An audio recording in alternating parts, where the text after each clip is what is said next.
Bien, estoy tan pero tan contenta porque realmente yo quería hacer esto hace mucho tiempo, desde que tuve en mi mano el libro Libertad y Prejuicio, y además yo soy muy admiradora del trabajo de Valentina Vergara hace mucho tiempo. También quiero darle la bienvenida a Javiera Zúñiga, que nos viene a visitar porque es vocera de móvil, así que esto va a estar muy interesante. Recordemos que Javiera me dio una clase magistral sobre ley antidiscriminación hace unos cuantos meses, y les recomiendo que lo encuentren porque de verdad todo lo que necesitan saber al respecto está ahí. Y también Francesca García, gran amiga, vocera libre, y muchas gracias por estar aquí, y que además es música y cantante lírica. Valentina Verbal es licenciada en Historia por la Universidad de los Andes y magíster en la misma disciplina por la Universidad de Chile. Actualmente, como becaria Fulbright, cursa un doctorado en Historia Atlántica en Florida International University en Miami. Ha sido directora de investigación e información del Centro de Estudios Oriental y es autora de La Derecha Perdida, de Visiones, Libertad y Desarrollo, y editora junto a Benjamín Ugalde y Felipe Schramberg, quien estuvo ayer en el canal, del Octubre Chileno de Constitución en Disputa, y esta vez Ediciones Democracia y Libertad. En 2018 obtuvo el tercer lugar en el concurso de ensayos de Caminos de la Libertad en el trabajo Feminismo y Heroísmo, una relación imposible. Muchas gracias por estar con nosotros, Valentina. ¿Cómo está todo en Miami? Bueno, como les contaba fuera de cámara, a diferencia de lo que mucha gente cree, yo no vivo frente a la playa, no vivo en Miami Beach, vivo en un barrio hacia los interiores, totalmente de clase media tirando para baja, incluso, digamos, un barrio normal, totalmente normal, cerca de la universidad, que obviamente, a pesar de que no voy mucho a la universidad ahora, como también les contaba, porque yo ya terminé los ramos, estoy en una etapa como intermedia entre los ramos y la investigación de la tesis, una etapa como de preparación, digamos, que dura 2 semestres, son como seminarios de lectura, pero individuales que tienes con profesores, digamos, un poco eso, son lecturas que tú tienes que hacer con profesores y te vas reuniendo con ellos, vas comentando libros, haciendo como ensayos, es un poco algo así, pero como personales, como un trabajo personalizado. Y eso, Yo, pues sí que no voy mucho a la universidad tampoco, porque ya no tengo curso. Bueno, además, también en general por la pandemia no he disfrutado mucho la vida de campus, sino que un semestre y medio. Pero ahora he estado yendo como una vez al mes, ya porque ya la universidad está volviendo presencialmente, así que, pero estoy feliz. no escuché nada, escuché que vivías en la playa, envuelta en una boa, tomando el No, sol, todo lo básicamente. contrario, todo lo contrario. Entonces, Mira, yo por ejemplo para ir a Miami Beach me demoro como, obviamente si me voy en bus, transporte público, porque si me tomo un Uber, claro, puedo llegar más rápido, pero me va a salir súper caro, me va a salir como $100, digamos. Pero si me fuera a Miami Beach en bus, tengo que tomar dos buses, uno para el centro y otro del centro para cruzar el puente para Miami Beach. Me demoro como 1 hora y media, más o menos. perfecto. Oye, bueno, entremos en materia. ¿Cómo llegaste a la idea de este capítulo? Ya. ¿Qué problemática inspiró esto? Bueno, yo hace muchos años que vengo trabajando el tema de la identidad de género, primero desde el punto de vista de los derechos humanos, del Sistema Internacional de los Derechos Humanos, después, digamos, lo empecé a trabajar un poco más desde el punto de vista de la teoría queer, digamos, un poco, pues ya como la tercera etapa, sin abandonar lo anterior, digamos, empecé a abordarlo más desde una perspectiva liberal.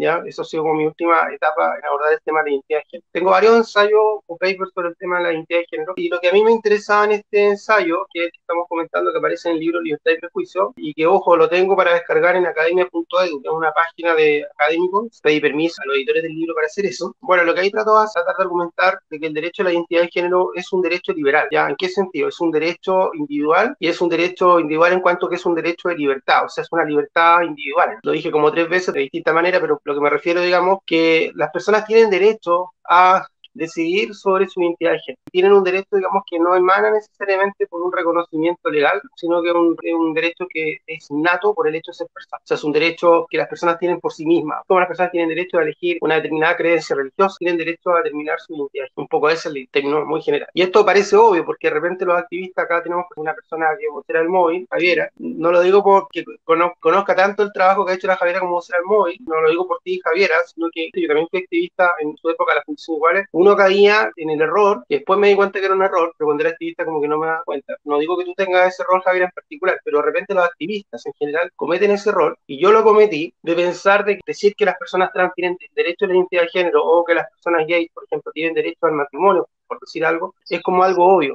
Y sí, uno podría decir, cuando uno ha hecho todo un razonamiento, además cuando uno ha vivido la experiencia de ser una persona LGBTIQ+, etcétera, parece como obvio, pero en realidad cuando uno empieza como a argumentar, tiene que argumentar en el espacio público, sea académico, intelectual, lo que sea, uno no tiene que dar nada por sentado, tiene como que argumentar las cosas desde lo más básico, desde lo más elemental, no para tratar de convencer como al enemigo, sino más bien tratar de convencer, digamos, a las personas de buena voluntad, que por lo menos quieren entender esto, pero que no necesariamente lo entienden. Estas cosas, digamos, de, por ejemplo, la realidad que viven las personas trans, o lo que significa el matrimonio igualitario, etcétera, pensando también en las personas que son discriminadas, digamos, en el acceso a la familia. Esa es la idea, no dar por sentado nada, no considerar que es obvio que las personas trans tienen derecho a la identidad de género. Y lo otro es, básicamente, yo le hablo como al público liberal, no tanto al público LGBTIQ+, que al que le he hablado, no, digamos, sino que en este caso más un público liberal. Entonces, tratar de demostrar que desde el liberalismo sí se puede defender el derecho a la identidad de género como una libertad individual, tal como podría ser defendido, como ya dije, la libertad religiosa, la libertad de expresión, derecho de propiedad, etcétera, típicos derechos o libertades civiles que los liberales defienden. Yo creo que en ese sentido Valentina da en el clavo, o sea, muchas veces efectivamente nosotros damos por sentado la obviedad de alcanzar la igualdad de derechos porque somos todos seres humanos y punto. Sin embargo, efectivamente a la hora de justificar o de poder entregar argumentos, sobre todo académicos, muchas veces el liberalismo se ha quedado un poco corto porque entiende, y muy bien lo relata también Valentina en su paper, que la libertad no solo de la identidad de género, sino que en general los derechos de identidad de las personas LGTBIQ+, estarían en colisión con los derechos individuales de otras personas. Sin embargo, tras hacer un análisis un poco más profundo y acabado, nos damos cuenta que simplemente, primero, que el derecho es lo que nos pongamos de acuerdo que es, básicamente, o sea, desde una perspectiva más positivista. Y en ese sentido, el poder alcanzar la igualdad de derechos tiene que ver con que efectivamente el que yo pueda desarrollar mi identidad de género o mi orientación sexual libremente, en ningún caso genera una transgresión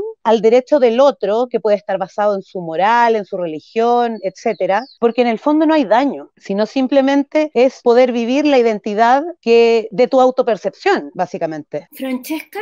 ¿Sabes qué? Yo encuentro como muy interesante en el paper de Valentina el hecho de que se reivindica un poco la figura de John Locke, sobre todo el tema de la autoposición como el inicio de la propiedad privada, básicamente, que es algo que yo siento que muchos libertarios o liberales como más como contemporáneos como que dejan un poco de lado, ¿cierto? Y es raro porque Locke es como yo diría, o sea, no sé si el padre del liberalismo, pero yo creo que es uno de los exponentes más importantes del liberalismo, y justamente el famoso derecho de propiedad que muchos libertarios dicen, no, es que la propiedad privada y la cuestión y bla, bla, bla, bla, bla, justamente se deriva de los derechos lockeanos y justamente del derecho de la autopropiedad. Entonces encuentro muy interesante ese punto que se reivindica un poco la figura de Locke. O sea, yo creo que yo rescato mucho eso dentro del paper. O sea, yo me entretuve mucho y como cuando mencionabas también como algunos autores como libertarios más contemporáneos que, claro, de repente tenían una noción de propiedad más marxista que los marxistas, en el sentido de muy materialista. Y yo creo que ese es un tema muy interesante también. Bueno, no sé si puedo comentar, gracias. Estoy de acuerdo con las dos, con Javier y con Francesca. Sí, efectivamente, una de las cosas que yo argumento con respecto a lo que dice Javier en el ensayo es que a diferencia de lo que dicen algunos intelectuales o autores, digamos, conservadores, como por ejemplo ahí cito a Gabriel Zanotti, que tiene un libro sobre la llamada ideología de género, digamos, que la verdad que es un libro no muy bueno, pero ¿por qué lo cito? Porque él es un autor bien emblemático, un filósofo, de hecho, un académico, y muy como conocido y prestigiado en el mundo liberal latinoamericano, especialmente argentino, o hispanoamericano. Y bueno, y ahí yo lo refuto, digamos, y justamente argumento, digamos, que el derecho a la identidad de género no produce daño, ¿ya? Y si produjese daño, produciría el mismo daño que produciría el hecho de que una persona se declare, no sé, atea o se declare católica, etcétera. Eso no se puede entender como daño, porque el ejercicio de la libertad en cuanto tal no puede provocar daño a los demás. O sea, si uno no está de acuerdo con la decisión que toma otro sobre la vida que quiere vivir, eso no implica un daño, eso implica que uno no está de acuerdo simplemente. Porque el daño tiene que ser importante y sobre todo tiene que ser un daño que implique también la limitación de la libertad de esa persona que está dañada.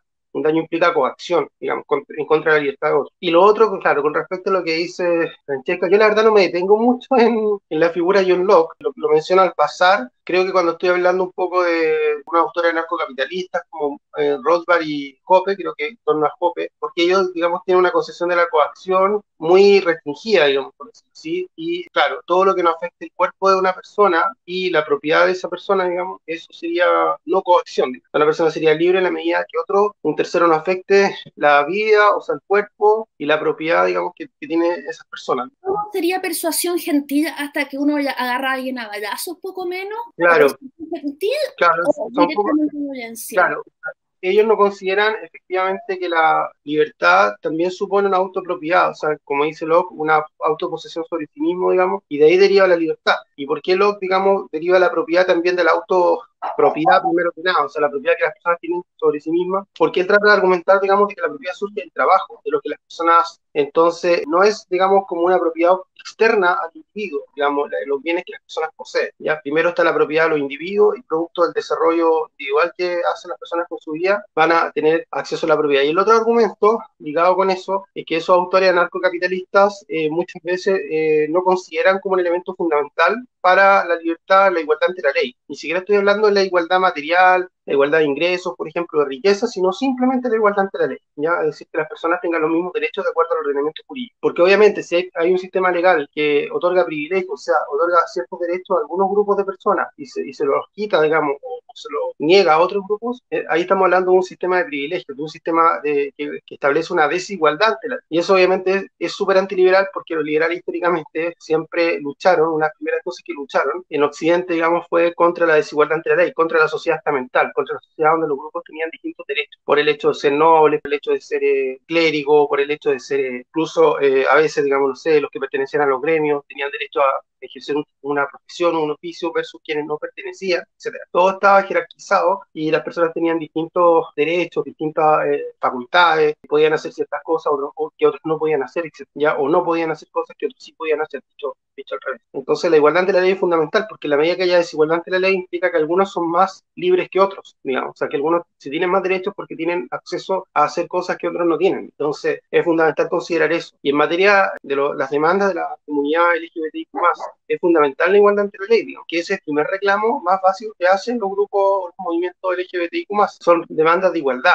Hay algunos grupos que también demandan cuestiones de acciones afirmativas, cosas así, con las que yo tengo más dudas, digamos, salvo un caso excepcional, etcétera, pero en general las demandas de lo que los grupos conservadores llaman, entre comillas, lobby gay, son demandas por igualdad de derechos, son demandas básicas, porque las personas sean tratadas de igual modo por el ordenamiento. Entonces, estos autores, digamos, normalmente que son anarcocapitalistas, pero en realidad más que ser liberales son conservadores, y a veces son tradicionalistas también, o sea, son partidarios de una sociedad jerarquizada, etcétera, como el caso de Hoppe, digamos, ellos no toman en cuenta, digamos, el principio de igualdad ante la ley. Entonces, eso es fundamental, yo creo, a la hora de defender los derechos de las personas LGBTIQ+.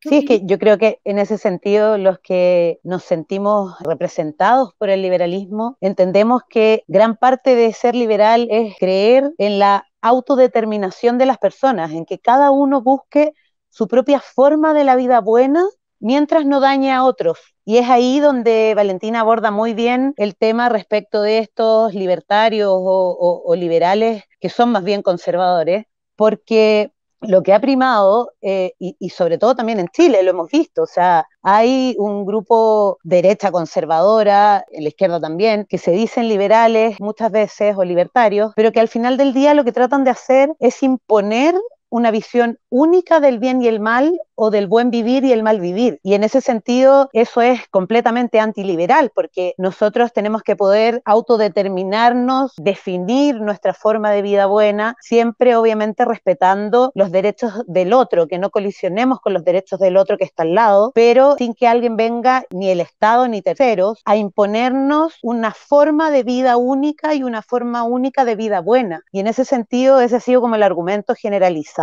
a la hora de no avanzar en la igualdad de derechos de la comunidad LGTBIQ+, porque finalmente, como decía Valentina, no estamos pidiendo privilegios, lo que estamos pidiendo es que como seres humanos se nos valore a todos de la misma manera y en la ley y ante la ley tengamos los mismos derechos. ¿Francesca? Sí, de hecho, bueno, volviendo un poco a esto de la igualdad ante la ley, que, bueno, voy a tirarlo a modo de anécdota. Cuando yo compartí este evento, una amiga comentó de lo que sería esta conversación y ella dijo, ¿quién daba el derecho a la identidad de género? Dijo, generalmente es el Estado el que da el derecho, así como un poco como despectiva, como esta visión como un poco dogmática libertaria de que el Estado da derechos y es malo y... Yo le dije, no, el Estado no te está dando el derecho a la identidad de género. Lo que pasa es que, no sé, hay como una especie como de, o sea, una respuesta reaccionaria, podríamos decir, ante la sola idea de que exista un concepto como identidad o un derecho a la identidad, ¿no es cierto? Y lo otro es que esa misma conversación, porque se puso a debatir, de hecho, justo con una amiga muy marxista, y estaban hablando de justamente del tema de la igualdad ante la ley. Y ella decía, es que claro que ya hay igualdad ante la ley. O sea, constitucionalmente tenemos igualdad ante la ley. Pero claro, una cosa es que la igualdad sea nominal, o sea, que te diga, hay igualdad entre hombres y mujeres y bla, bla, bla, bla, bla, bla, bla. Y lo otro es que en la praxis haya igualdad. Y sabemos que en la praxis no hay igualdad. Y ahí vuelve un poco como a lo otro que comentaba Valentina, el tema de esto de las políticas de acción afirmativa, ¿no es cierto?, que intentan como hacer un efecto paliativo ante esta igualdad que no es en la praxis y que siempre termina siendo como un conflicto para los liberales porque tendríamos que meter al Estado para asegurar cierta igualdad ante la ley, pero resulta que no hay igualdad entre la ley en la praxis, entonces es súper complejo, o sea, cómo abordarlo efectivamente desde una perspectiva liberal sin tener que caer en un estatismo tan taxativo como dirían los conservadores o los libertarios más dogmáticos, por ejemplo. A ver, varias cosas. Uno, mira, esa crítica a mí me la han hecho varias veces personas que son como comillas libertarias, digamos, que dicen que la lucha, digamos, en general por los derechos LGBTQ+, es una lucha como estatista, como antiliberal, porque uno le está pidiendo al Estado cierto reconocimiento. Pero bueno, pero primero hay que decir que los liberales siempre han creído en el Estado. Los liberales no, digamos, no rechazan el Estado, ¿ya? Lo que sí es verdad que en general los liberales, históricamente, digamos, han sido partidarios de la limitación del poder del Estado en favor de las libertades. Pero no es que rechacen el Estado, lo que ellos defienden, digamos, lo que ellos han defendido históricamente es que el Estado garantice la libertad individual, garantice que las personas puedan desarrollar su vida, digamos, de acuerdo a cómo ellas la quieren desarrollar, digamos, buscar el fin, digamos, que ellas quieren perseguir. Ocurre, como digo ahí también en el ensayo, que sobre todo los autores anarcocapitalistas han degenerado el concepto de liberalismo, digamos, y han dado a entender, y en eso han caído muchas personas que no tienen un conocimiento mayor de la historia del liberalismo, digamos, para no decir casi nulo, que creer, digamos, que o sea, un verdadero liberal debería creer en la ausencia del Estado o de la desaparición del Estado. Digamos, la verdad, quien cree eso no son los liberales o los libertarios, sino que es el marxismo. El marxismo aspira a la desaparición del Estado, pero el liberalismo no. Digamos. Y lo otro con respecto a las acciones afirmativas, a ver, yo lo que pasa es que creo que este tema, a ver, no es simple y creo que hay que tratarlo como prudencialmente, frente a cada situación, frente a cada grupo. Yo no descarto que existan acciones afirmativas. Lo ideal siempre se dice que estas acciones afirmativas sean temporales, por un tiempo, digamos, pero no permanentes. El problema es que siempre se terminan transformando en permanentes. Es muy difícil que cuando alguien ya obtuvo como algún derecho especial, por decirlo así, para no decir un privilegio, pero en la práctica también podría considerarse como un privilegio en algunos casos. Por ejemplo, cuando ciertos grupos étnicos tienen puntajes mayores para acceder a becas, ¿no? Eso es lo que antes se consideraba un privilegio en la antigua sociedad estamental. Ciertos grupos tenían beneficios. Y ojo, también ciertos grupos de etnias, en la colonia, por ejemplo, de etnias, por ejemplo, en una escala inferior, digamos, dentro de la jerarquía social, como por ejemplo los afrodescendientes, cuando pertenecían a la milicia, pertenecían a ciertas cofradías, digamos, tenían algún fuero, por ejemplo, los que pertenecían a la milicia accedían eran juzgados por los tribunales militares y no por los tribunales ordinarios, normalmente tenían penas más bajas, etcétera. No es algo nuevo, digamos, historia, digamos. Pero eso responde a una sociedad jerarquizada, digamos, una sociedad en donde las personas tienen los derechos. Entonces, el problema de la acción afirmativa es que en el fondo es como reconstruir una sociedad antigua, estamental, digamos, jerarquizada, donde al final todos los grupos van a empezar a pedir derechos distintos, beneficios distintos, digamos, y al final, digamos, desaparece la idea, digamos, de que las personas son iguales ante la ley, va desapareciendo. Y en términos prácticos, y además tiene otro problema, que hay un problema como de fondo, que es el paternalismo, que las personas en la medida que por el hecho de ser considerados como débiles, por decirlo así, lo que en la época, digamos, de la conquista, después de la colonia se llamaba personas miserables, o sea, por ejemplo, los indígenas como personas miserables, se les otorgaban ciertos beneficios, digamos, en el tratamiento, tenían ciertos defensores, por ejemplo, los defensores de indios, etcétera. Esas personas al final se les termina siempre considerando como personas miserables o como personas débiles. ¿Ya? Nunca terminan siendo personas iguales, digamos, en términos de dignidad, en términos de, con las mismas posibilidades por sí mismas de salir adelante, etc. Siempre al final terminan siendo como menores de edad. Ese es el problema también de las acciones afirmativas. Entonces, son personas al final dependientes del Estado o de los beneficios que el Estado les pueda otorgar. Ese es el problema. Y en tercer lugar, con respecto al tema trans, en concreto, yo he visto que hay grupos trans que están, por ejemplo, pidiendo lo que se llama cupos trans. O sea, que las empresas garanticen cierto... Yo quiero escribir sobre esto más adelante, pero lo estaba dando vueltas así muy así en general. Que otorguen ciertos cupos, digamos, para personas que trabajen en empresas por el hecho de ser trans. A ver, para poder dar una respuesta como práctica frente a esto, tendría que ver como manera más científica el grado de discriminación laboral que en este momento están sufriendo las personas. Ya, yo no digo que no exista discriminación laboral, yo creo que sí, yo creo que puede existir hasta cierto punto, pero yo creo que después de la ley de identidad de género, esa discriminación laboral ha disminuido, pero radicalmente, ¿ya? Y después lo que queda, para que ya esa discriminación sea casi nula en términos laborales, es una cuestión más de, por decirlo, de progreso cultural, por decirlo así, de aceptación cultural, que eso el tiempo lo va sanando, el tiempo lo va resolviendo, el tiempo va logrando que eso se vaya alcanzando, digamos.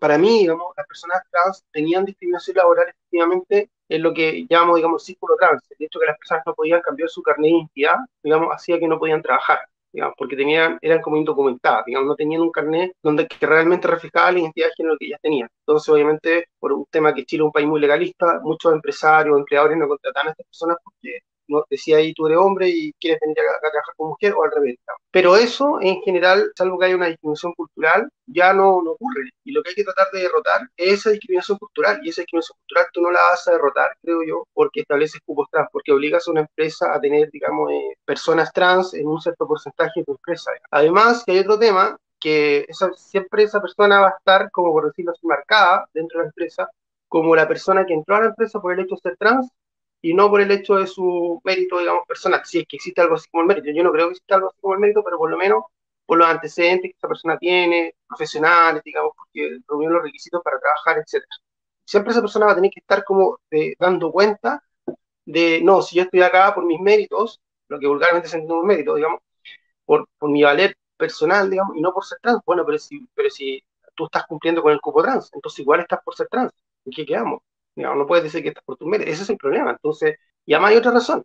Es que también esto yo lo he reflexionado mucho y tiene mucho que ver con el liberalismo. Yo, por supuesto, creo que los grupos y las identidades colectivas existen. ¿Ya? O sea, yo creo que existen identidades colectivas, personas, digamos, que tienen características similares y por eso se agrupan en organizaciones como, por ejemplo, el MOVI, etcétera, o los trans como trans, etcétera, o las personas afrodescendientes, o los indígenas, lo que sea. Pero las personas, yo encuentro que es legítimo agruparse cuando esas personas pertenecen a grupos que son históricamente discriminados y se agrupan para conseguir terminar con la discriminación. Pero llega un momento en que las personas que pertenecen a su grupo discriminado y que se agrupan, digamos, en organizaciones que yo pertenecí a organizaciones, como ya mencioné años atrás, las condiciones iguales, llega un momento también que las personas, digamos, quieren también destacarse por ellas mismas, por su valer personal, un poco lo mismo que estaba diciendo delante, y no por el hecho de pertenecer a un grupo, no sé si me entienden. O sea, a mí al principio, por ejemplo, esto es algo bien personal, pero lo digo para que se entienda, cuando yo aparecía como activista, yo siempre contaba mi vida, cómo me di cuenta, la típica pregunta, cómo te diste cuenta, que eres trans, bla, bla, bla. Yo contaba toda mi vida, porque lo que yo quería era como normalizar la realidad de las personas trans, o sea, que se fuera normal que existen las personas trans, que no es nada del otro mundo, que no somos personas locas, etcétera, trastornadas, y esa etapa como que ya lo cumplí, y ahora ya, sinceramente, ya no me interesa estar contando mi vida, trans, como mi cuenta, ya me aburrí de hacerlo, ya lo hice mucho tiempo. Yo ahora quiero hablar de los temas que yo trabajo, los temas que me interesan. Ahora este tema de la identidad de género sí hablo, pero no hablo necesariamente por ser trans, hablo porque me interesa el tema. Obviamente hay un tema biográfico. Eso yo no lo niego. Si me pregunta un periodista o alguien, ¿tú eres trans? Sí, por supuesto que a veces que sí, no lo voy a andar ocultando. De hecho, ahí en el ensayo yo digo que las personas trans ya no ocultan su identidad y eso me parece súper bien. Pero lo que quiero decir, digamos, que ese tema de los grupos trans como que hace interminable el hecho de que las personas siempre dependan o su valor como personas dependa del hecho de pertenecer a un grupo y no por el valor que tienen en cuanto tales como individuos. Ese es el problema. Está bien que pertenezcan a grupos para luchar por la igualdad, por la igual libertad, etcétera, pero llega un momento en que las personas necesitan, digamos, salir adelante o destacarse por lo que son, por las capacidades que tienen, etcétera, y no por pertenecer a un grupo. Y el problema de los grupos trans es que como que eterniza el hecho de que las personas pertenezcan a un grupo y no que tengan un valor en cuanto tal. Además, que siempre reitero, está esa duda de si realmente tienen ese trabajo y además yo creo sinceramente que no es necesario. Yo creo que habría que ver, reitero con este término, algún estudio serio que demuestre que realmente la discriminación de las personas trans es demasiado radical en comparación con las personas que no son. Yo creo que obviamente es mayor, pero no creo que sea demasiado radical. Creo que esa brecha se va a ir terminando simplemente por razones culturales. Y no creo que esa brecha de discriminación cultural se vaya a terminar por un cupo trans. Quizás puede ser como un boomerang, puede ser peor, un remedio peor que la enfermedad. Yo quería volver al tema de daño porque se conecta con el tema del colonialismo simbólico que tú también Tomás, el punto es que la identidad de género de acá, todas las presentes, a mí no me hace daño, no me daña de ninguna manera. O sea, tienen que convencerme de eso para yo convertirme en una adversaria.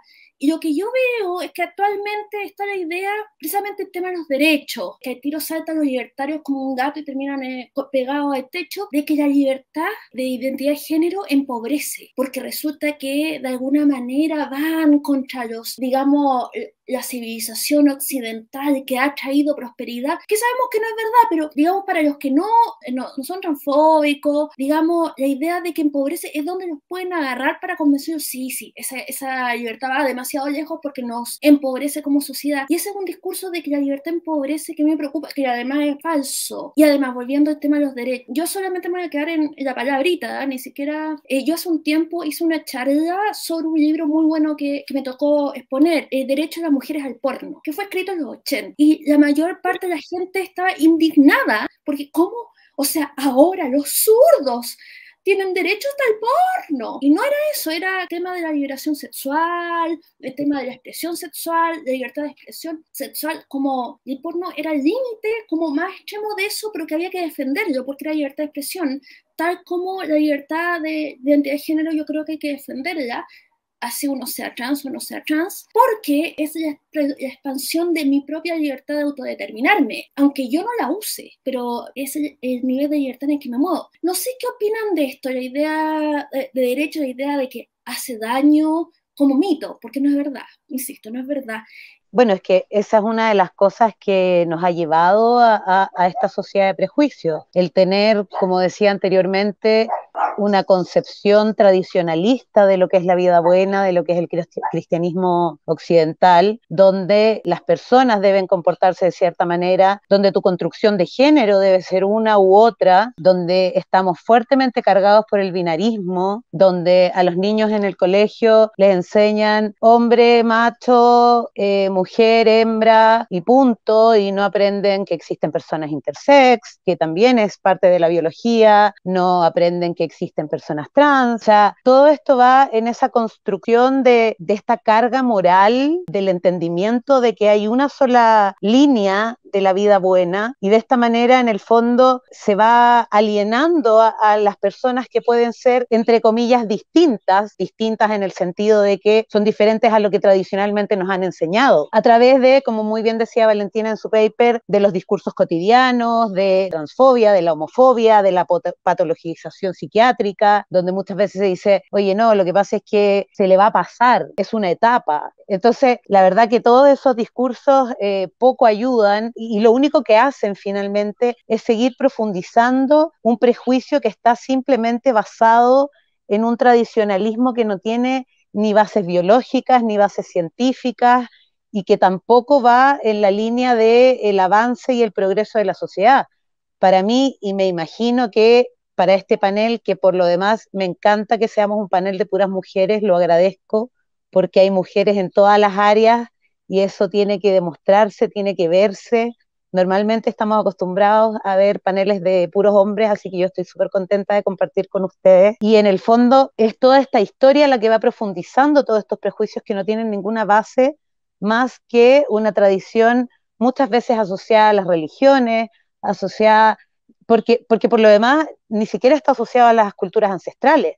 En muchos pueblos originarios las personas trans o las personas intersex eran valoradas como seres superiores, como seres con una conexión mucho mayor. Entonces, tiene que ver netamente con nuestra tradición de cristianismo occidental, que poco ha ayudado a nutrir la sociedad. En el fondo, para mí, la diversidad es un valor, porque en la diversidad está el nutrir la discusión, en el poder avanzar, en el también ponerse en el lugar del otro muchas veces y tratar de entender que tenemos que poder coexistir en nuestras distintas identidades y en nuestras distintas naturalezas. Y a mí me encanta la idea del liberalismo porque hace posible todos los planes de vida y no establece jerarquía en ese sentido. Y eso es lo que está a la base de esta lucha, digamos, defender todas las posibilidades, porque todas las posibilidades nos enriquecen, aun cuando sean posibilidades que yo nunca vaya a tomar porque yo las considere malas. o las considere, o buenas, o románticas, pero yo creo que es acerca de defender la riqueza de las vidas posibles y del futuro. Bueno, entonces es la posibilidad de la alegría y la posibilidad también de la prosperidad, porque estamos hablando de innovación, de la posibilidad de la asociatividad más allá de la tribu, de que las mujeres o quienes nacemos con útero no estemos vinculadas, pegadas a la baldosa permanentemente y todos podamos tener vidas que queremos vivir. Tú hablabas, Valentina, de que no sé si lo leí acá o en otro de tus escritos porque se me confunden, te he leído bastante, de que uno tenga que vivir más allá de la resignación de lo posible, sino que tenga las posibilidades de hacer realmente la vida que uno ha querido hacer.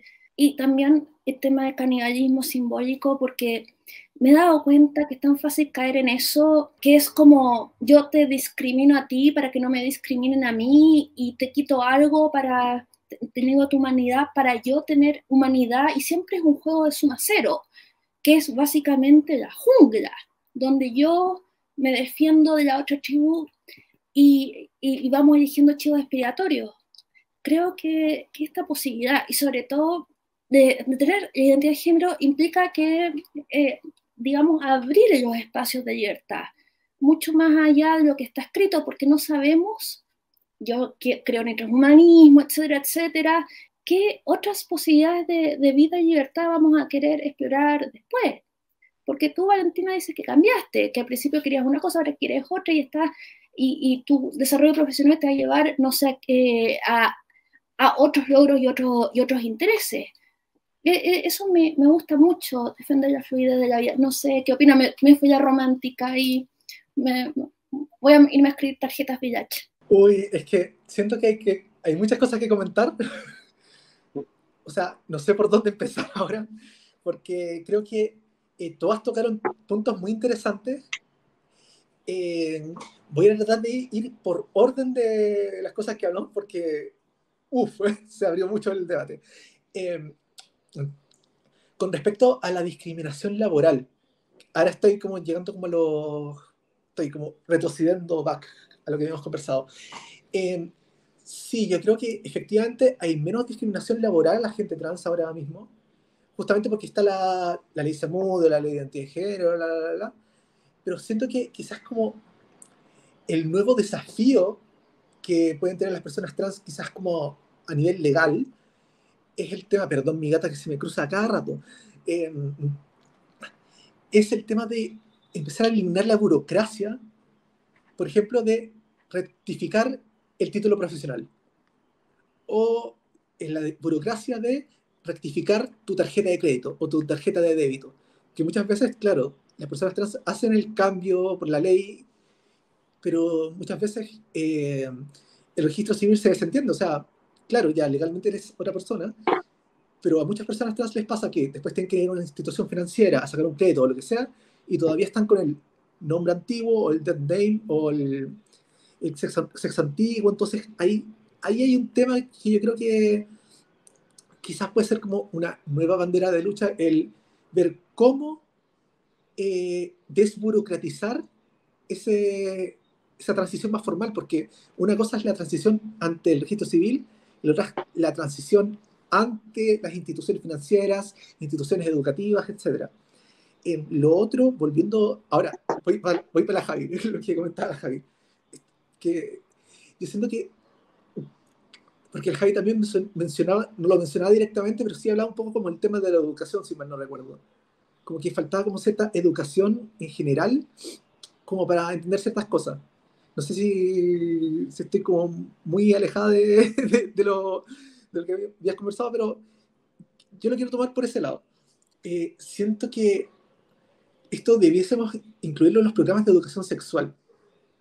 Y cuando hablo de educación sexual no me refiero a, oye, mostremos el condón y la cuestión, porque la educación sexual es más que eso. Entonces, de repente, explicar esas cosas, o sea, que existen diversos tipos de identidades, o, bueno, acá me voy a poner un poco polémica, porque yo sé que el tema de la parte psiquiátrica es como medio peliagudo, todavía hay ¿cómo decirlo? Hay como roces en eso, pero siento que quizás se debiesen dar más información para detectar la disforia. O sea, porque yo voy a ponerme muy autorreferente. eh, yo tuve sensaciones como desde los 5 3 años, o sea, cuestiones como muy tempranas, y nunca tuve la información para saber que era eso, que era disforia. Y me causa ruido de que incluso las organizaciones trans, o sea, la OTD, yo les pregunté, incluso en algún momento, qué información tenían ellos, y decían, no, es que mira, es que no sé, no te puedo derivar a nadie que no sea patologizante. Ya, y yo, pero es que necesito saber, necesito ayuda. Y como que había como un tema muy político por detrás. Y claro, como que bloqueaba mucho. De hecho, cuando busqué endocrina, me dijeron, no, es que no conocemos ninguna endocrina que no patologice. Y yo, pero es que necesito una endocrina que sepa el proceso hormonal y chao. O sea, entonces esas cuestiones siento que se puede avanzar más, pero claro, es un tema más cultural, creo yo, más que coercitivo del Estado para que no digan que andamos imponiendo cosas como ideológicas. Bueno, me fui un poco por las ramas, pero eso. Esto yo creo que quería primero para Javiera, además de que la Javiera se tiene que ir pronto, así que por favor toma las preguntas del público acerca de estos temas prácticos, por favor.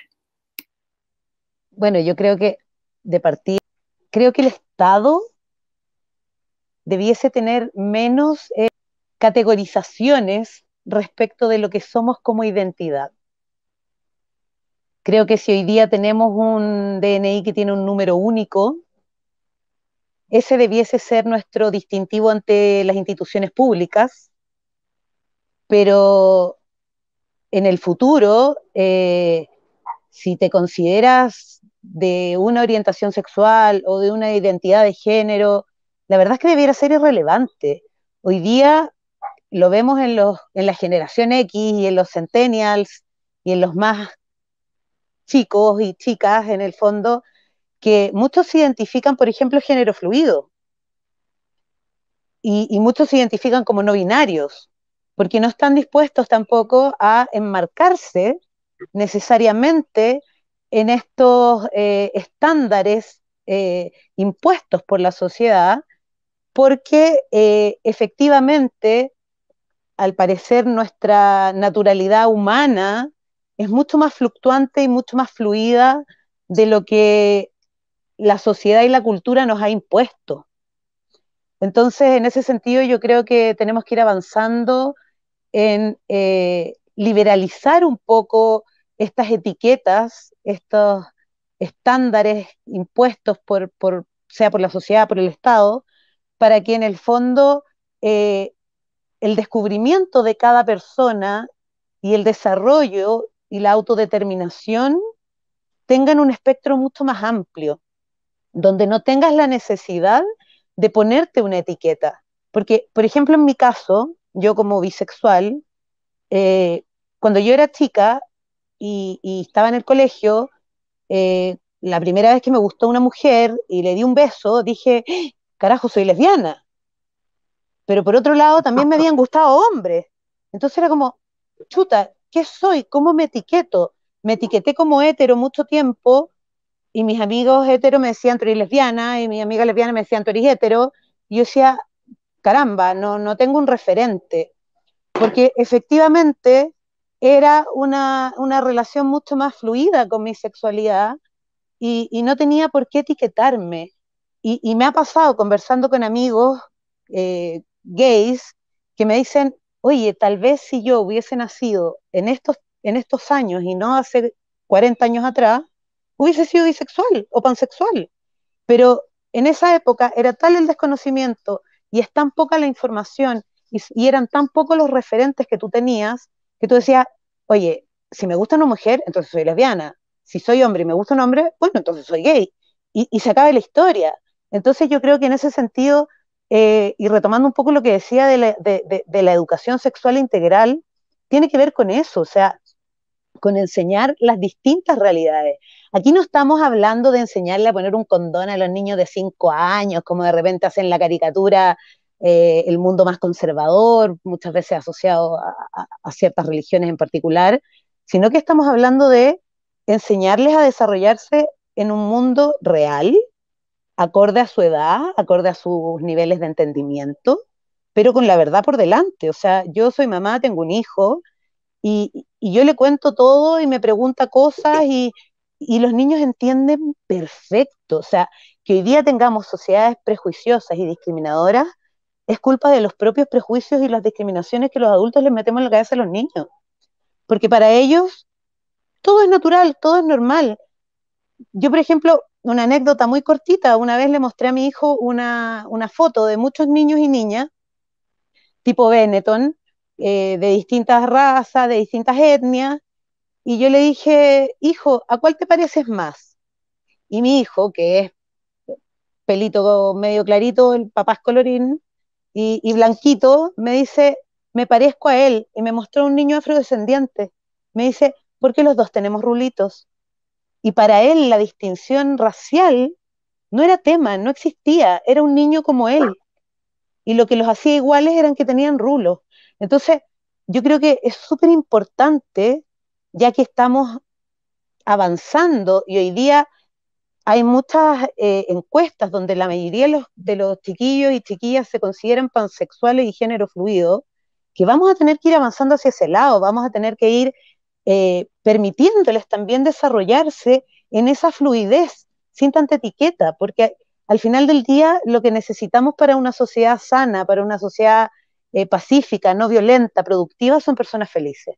Y la única manera de tener personas felices es tener personas que pueden autodeterminarse, que pueden decidir de qué manera son felices y que puedan llevar a cabo su vida como cualquier otra persona, bajo cualquier circunstancia, indistintamente de la raza, del sexo, de la orientación sexual, de la etnia, de la identidad de género, etcétera, de las condiciones de discapacidad. O sea, yo creo que es hacia allá donde tenemos que ir apuntando en conjunto, no solamente desde la comunidad LGTBIQA+, sino que desde todos los grupos que hoy día tienen un trato minoritario. Quería compartir una graffiti que ir en centro acerca de la gente que simplemente es ser no binario y no importa cómo se vea, si es un hombre 2 metros con una barba que le llega hasta el ombligo o lo que sea, digamos, estas son las posibilidades de la libertad.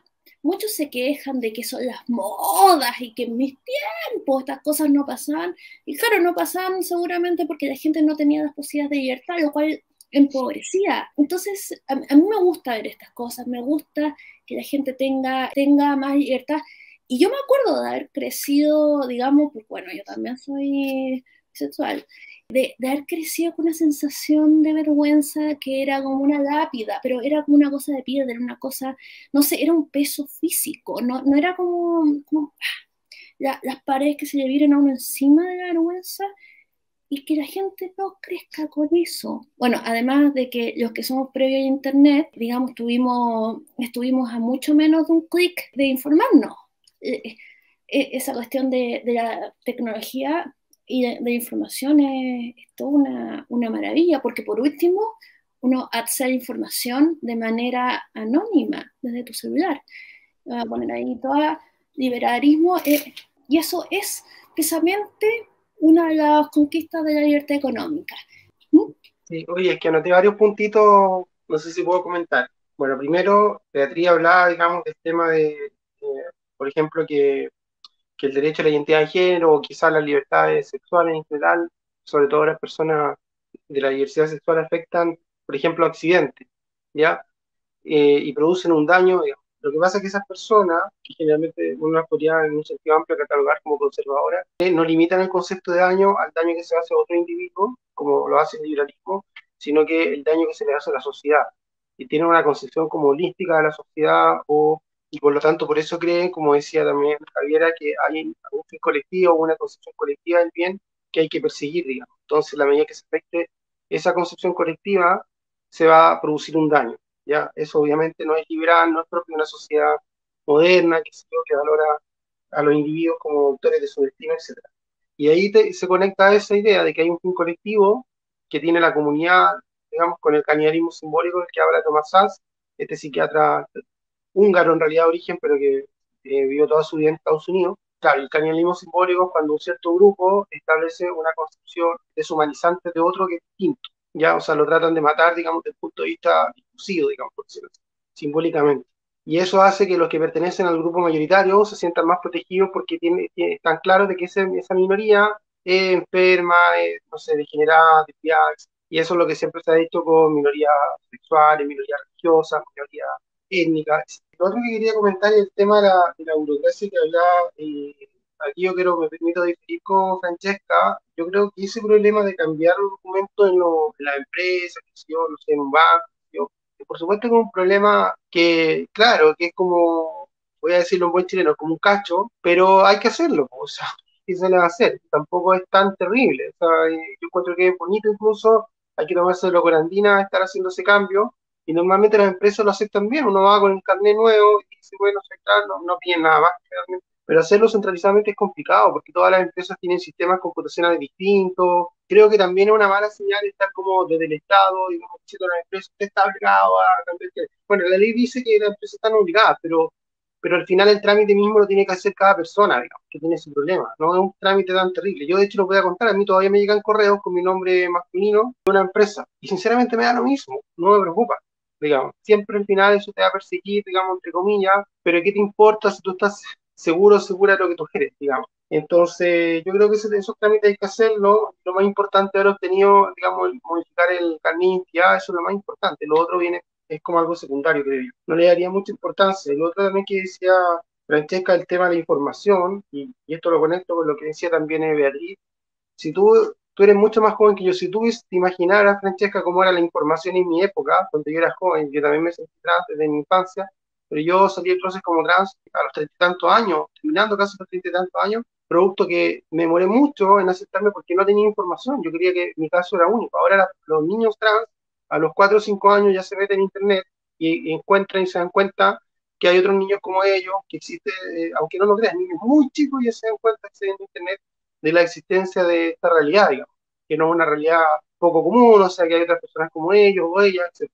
Ya, gracias a Internet, esto fue una liberación. En mi época, por ejemplo, yo me metí a un foro de Carla Antonelli, que era una activista trans, digamos, española, muy famosa, que era una actriz, todavía ella existe, digamos, ya una persona mayor, fue muy famosa en España, y ella tenía un foro que uno se inscribía, se registraba, entraba con una clave, que se dio secreta, y ahí habían personas trans, y todos daban consejos de todo Hispanoamérica. Después empezaron a aparecer otras páginas, y había muy poca información, digamos, prácticamente nada, y la información que había era una información muy patologizante, efectivamente, pero no había una información, pero ahora es infinita la información en comparación a la que teníamos otras generaciones anteriores, digamos. Entonces, te lo digo porque igual hay que valorar la época en que tú estás, que las condiciones son mucho mejor. Tú decías, bueno, pero ¿qué? Endocrinólogo, bueno, pero yo te digo, o sea, antes era muy difícil encontrar un endocrinólogo que aceptara tratar hormonalmente a los trans o a las personas trans, digamos. Ahora es mucho más fácil. De hecho, yo en Concepción, cuando yo fui, digamos, antes habían dos endocrinólogos en Chile que atendían a personas trans prácticamente, estoy hablando hace como 10 años atrás, y ahora yo le escribí un correo a una endocrinóloga de Concepción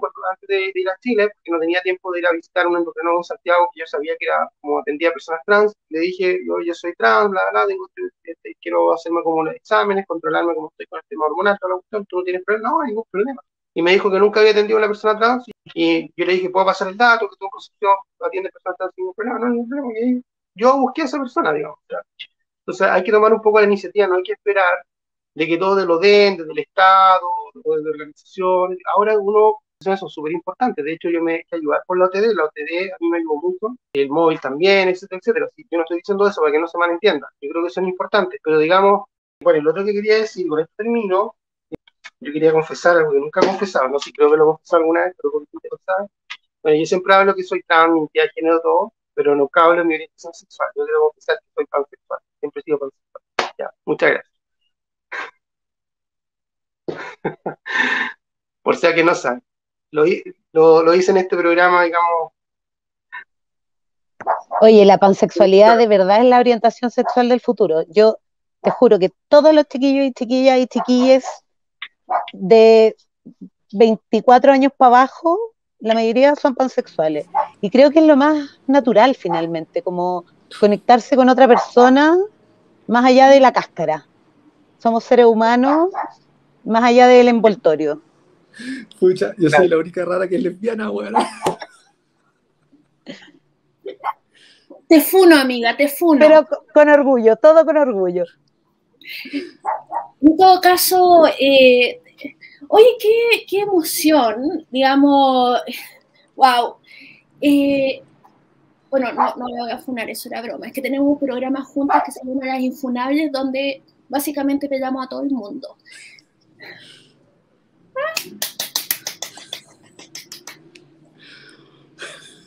Me quedé sin palabras.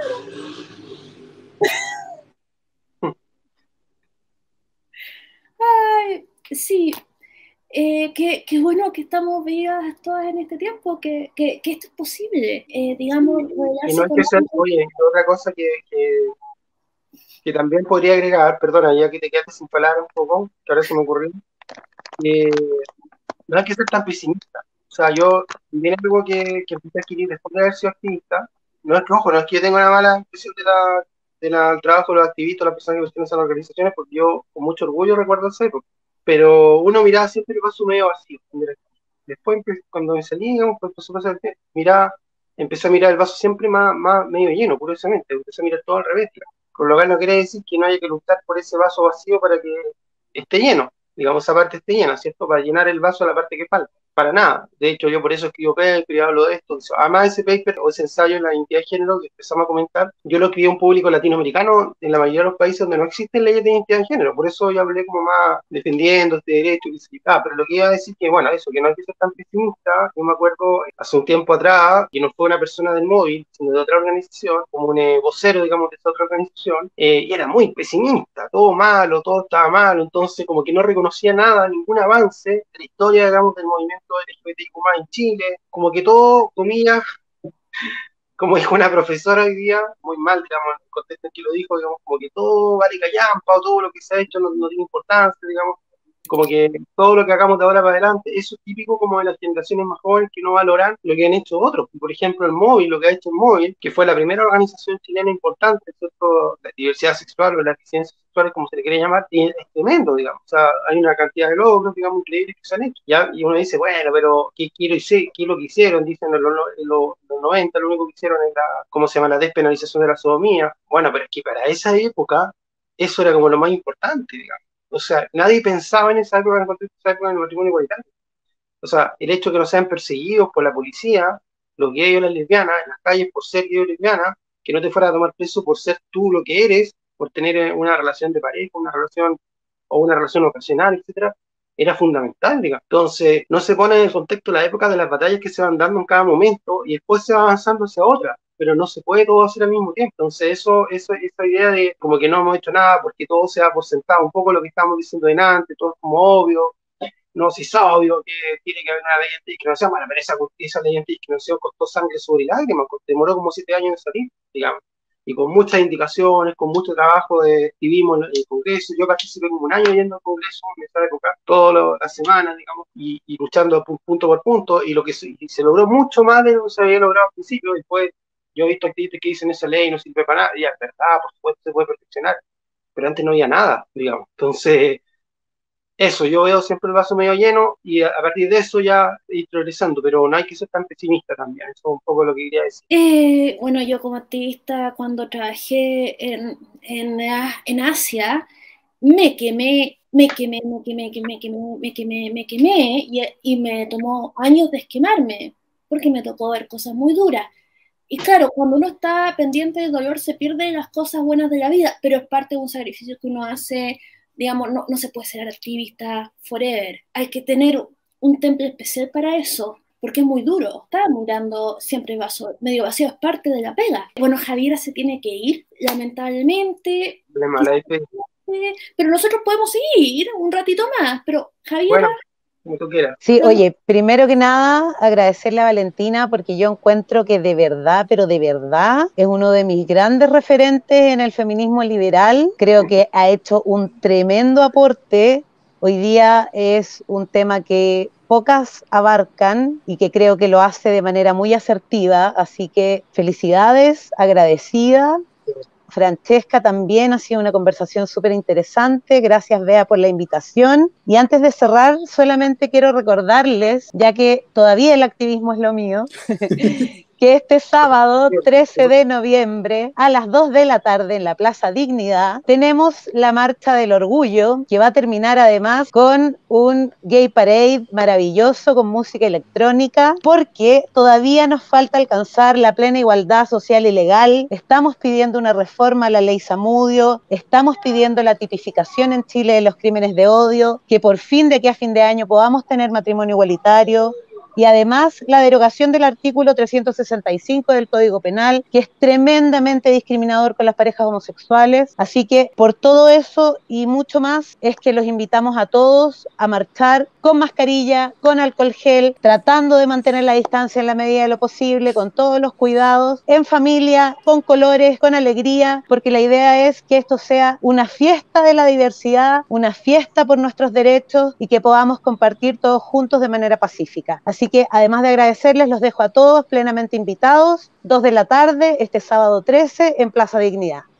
Oye, Un besito y muchas gracias. Mira, va a Claro. estar terminando el cierre, nunca se sabe, pero se estima que el cierre comience tipo 5, 5:30 y tenemos permiso hasta las 9, pero vamos a tratar de que termine no tan tarde, porque para que no se nos desordene la cosa, porque además invitamos a todos los que vayan a recoger su basurita, llevar una bolsita, como siempre las marchas de la diversidad queremos que sean un ejemplo de orden, un ejemplo de alegría, un ejemplo también de limpieza y de respeto por el medio ambiente. Gracias. Así que muchas gracias a ustedes. Chao. Chao, chao. Todos los